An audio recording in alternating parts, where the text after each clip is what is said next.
ಬೆಳ್ಳುಳ್ಳಿ ನೀರು, garlic water ಇದರಿಂದ ಏನೆಲ್ಲ ಪ್ರಯೋಜನ ಸಿಗುತ್ತೆ ಗೊತ್ತಾದರೆ ಆಶ್ಚರ್ಯ ಪಡ್ತೀರಾ.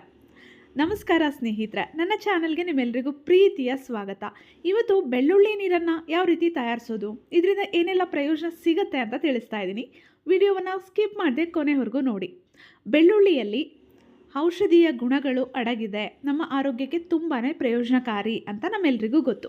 ಬೆಳ್ಳುಳ್ಳಿಯ ನೀರನ್ನು ಸೇವನೆ ಮಾಡೋದ್ರಿಂದ ಏನೆಲ್ಲ ಪ್ರಯೋಜನ ಸಿಗುತ್ತೆ ಅಂತ ತಿಳಿಸ್ತಾ ಇದ್ದೀನಿ. ಯಾರಿಗೆ ಮಧುಮೇಹ ಇರುತ್ತೋ, ಡಯಾಬಿಟಿಸ್ ಇರುತ್ತೋ ಅವರು ಪ್ರತಿದಿನ ಬೆಳ್ಳುಳ್ಳಿ ನೀರನ್ನು ಸೇವನೆ ಮಾಡೋದ್ರಿಂದ ಮಧುಮೇಹವನ್ನು ನಿಯಂತ್ರಣದಲ್ಲಿ ಇಟ್ಕೊಳ್ಬಹುದು. ಇನ್ನು ದೇಹದಲ್ಲಿ ಕೆಟ್ಟ ಕೊಬ್ಬು ಇದ್ದರೆ ಅದನ್ನು ಕರಗಿಸುತ್ತೆ. ಕೆಟ್ಟ ಕೊಬ್ಬು ಕರಗೋದ್ರಿಂದ ಹೃದಯದ ಆರೋಗ್ಯ ಚೆನ್ನಾಗಿರುತ್ತೆ. ದೇಹದ ತೂಕ ಕಡಿಮೆ ಮಾಡೋರಿಗೂ ಕೂಡ ಇದು ತುಂಬಾ ಒಳ್ಳೆಯದು. ದೇಹದ ತೂಕವನ್ನು ಇದರಿಂದ ಕಡಿಮೆ ಮಾಡ್ಕೊಳ್ಬೋದು. ಇನ್ನು ಹೈ BP ಸಮಸ್ಯೆ ಇರೋರು ಸೇವನೆ ಮಾಡಿದ್ರೆ BP ಕೂಡ ನಿಯಂತ್ರಣಕ್ಕೆ ಬರುತ್ತೆ. ಹಾಗೆ ನಮ್ಮ ಕಿಡ್ನಿಯ ಫಂಕ್ಷನ್ಸ್ಗೆ ಇದು ತುಂಬಾ ಒಳ್ಳೆಯದು ಅಂತಲೇ ಹೇಳ್ಬೋದು. ಆ ಕಿಡ್ನಿಯಲ್ಲಿ ಯಾವುದೇ ರೀತಿಯ ಇನ್ಫೆಕ್ಷನ್ಸ್ ಇದ್ದರೆ, ಯೂರಿನ್ ಇನ್ಫೆಕ್ಷನ್ಸ್ ಏನಾದರೂ ಇದ್ದರೆ, ಕಿಡ್ನಿಯ ಎಲ್ಲ ಸಮಸ್ಯೆಗೂ ಪ್ರಯೋಜನಕಾರಿ. ಜೊತೆಗೆ ಕಿಡ್ನಿಯ ಆರೋಗ್ಯವನ್ನು ಇದು ಕಾಪಾಡುತ್ತೆ. ಹಾಗೆ ಜಾಯಿಂಟ್ಸ್ ಪೇಯ್ನ್, ಯಾರಿಗೆಲ್ಲ ಜಾಯಿಂಟ್ ಪೇಯ್ನ್ ಇರುತ್ತೆ ಅವರು ಕೂಡ ಇದನ್ನು ಸೇವನೆ ಮಾಡಿ ನೋಡಿ, ನಿಜವಾಗ್ಲೂ ತುಂಬ ಒಳ್ಳೆಯ ರಿಸಲ್ಟ್ ನಿಮಗೆ ಸಿಗುತ್ತೆ.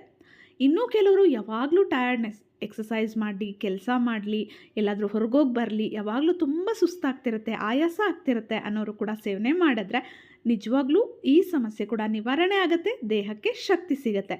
ನಮ್ಮ ದೇಹದಲ್ಲಿ ಇರುವ ವಿಷಕಾರಿ ಅಂಶವನ್ನು ಹೊರಗಡೆ ಹಾಕುತ್ತೆ. ರೋಗ ನಿರೋಧಕ ಶಕ್ತಿಯನ್ನು ಜಾಸ್ತಿ ಮಾಡುತ್ತೆ. ಹಾಗಿದ್ರೆ ಹೇಗೆ ಈ ಬೆಳ್ಳುಳ್ಳಿ ನೀರನ್ನು ತಯಾರಿಸ್ಕೊಳ್ಳೋದು? ಇದಕ್ಕೆ ನಮಗೆ ಎರಡೇ ಎಸಳು ಬೆಳ್ಳುಳ್ಳಿ ಬೇಕಾಗತ್ತೆ. ಬೆಳ್ಳುಳ್ಳಿ ಎಸಳು ತುಂಬ ದೊಡ್ಡದಾಗಿತ್ತು ಅಂದರೆ 1 ತೊಗೊಳ್ಳಿ, ಇಲ್ಲ ಅಂದರೆ 2 ತೊಗೊಳ್ಳಿ. ನಾನು 2 ಬೆಳ್ಳುಳ್ಳಿ ಎಸಳನ್ನು ತೊಗೊಂಡು ಸಿಪ್ಪೆ ತೆಗೆದು ಅದನ್ನು ಕ್ರಷ್ ಮಾಡಿದ್ದೀನಿ. ಹಾಗೆ ಅದನ್ನು ಸ್ವಲ್ಪ ಜಜ್ಕೊಳ್ಬೇಕು. ಅದನ್ನು ಹಾಗೆ 15 ನಿಮಿಷಗಳ ಕಾಲ ಇಡಬೇಕು. ಬೆಳ್ಳುಳ್ಳಿಯನ್ನು ಜಜ್ಜಿಬಿಟ್ಟು 15 ನಿಮಿಷಗಳ ಕಾಲ ಅದನ್ನು ಹಾಗೆ ಇಡಬೇಕು. ನಂತರ ನಮಗೆ ಬೆಚ್ಚಗಿರುವಂತಹ ನೀರು ಬೇಕಾಗತ್ತೆ. ತುಂಬ ಬಿಸಿ ಇರೋ ನೀರು ಬೇಡ, ಜಸ್ಟ್ ಸ್ವಲ್ಪ ಉಗುರು ಬೆಚ್ಚಗೆ ಅಂತ ಹೇಳ್ತೀವಲ್ಲ ಅಷ್ಟಿದ್ರೆ ಸಾಕು. ಈಗ ಒಂದು ಗ್ಲಾಸಿಗೆ ನೀವು ಕ್ರಷ್ ಮಾಡಿರುವಂತಹ ಬೆಳ್ಳುಳ್ಳಿಯನ್ನು ಹಾಕ್ಕೊಳ್ಳಿ. ನಂತರ ಅದಕ್ಕೆ ಬಿಸಿ ಇರೋ ಸ್ವಲ್ಪ ಬೆಚ್ಚಗಿರುವಂತಹ ನೀರನ್ನು ಹಾಕ್ಕೊಳ್ಳಿ. ನಂತರ ಇದನ್ನು ಈಗ ಸೇವನೆ ಮಾಡಬೇಕು. ಬೆಳ್ಳುಳ್ಳಿಯನ್ನು ಹಾಗೆ ಜಗಿದು ತಿನ್ನಬೇಕು. ನೀವು ಇದನ್ನು ಖಾಲಿ ಹೊಟ್ಟೆಯಲ್ಲಿ ತಗೊಳ್ಬೋದು.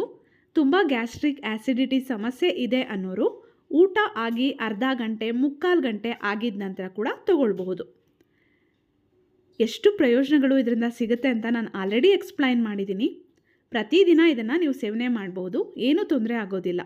ಚಳಿಗಾಲ, ಮಳೆಗಾಲದಲ್ಲಿ ಸೇವನೆ ಮಾಡೋದ್ರಂತೂ ನೆಗಡಿ, ಶೀತ, ಕೆಮ್ಮು ಎಲ್ಲವೂ ನಿವಾರಣೆ ಆಗುತ್ತೆ.